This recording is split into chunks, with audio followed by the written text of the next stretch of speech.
നിക്ക് സൂത്ര, ഞാനും വരുന്നു. എന്താ കാര്യമെന്ന് ഞാൻ പോയി ചോദിച്ചാലോ?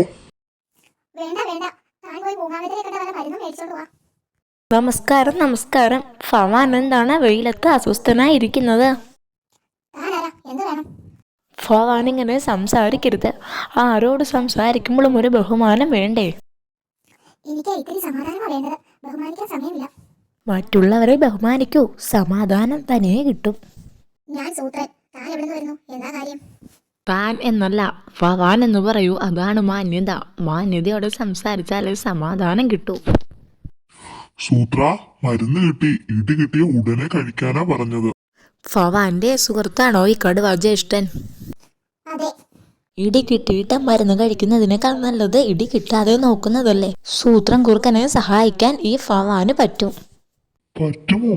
തീർച്ചയായും പറ്റും. ഫവാൻ എന്ന ഉറക്കെ അലറിയാൽ സൂത്രനെ ഇടിക്കാൻ വരുന്നവർ പേടിച്ചോടില്ലേ? അത് ഞാൻ അറിഞ്ഞില്ല. ഞാൻ പറഞ്ഞ കാര്യം പരീക്ഷിക്കാൻ പറ്റിയ സന്ദർഭം. ഫവാൻ എന്ന ഉറക്കെ അലറിയാൽ സൂത്രൻ രക്ഷപ്പെടും. എന്റെ മോൻ മണ്ടനാണെന്ന് നീ പറഞ്ഞു അല്ലേ? ഞാൻ പറഞ്ഞതെല്ലാം മറന്നോ? പക്ഷെ ഒരു സംശയം, ഈ ഫവാൻ എവിടുത്തുകാരനാ? എപ്പോഴാ വരുന്നത്?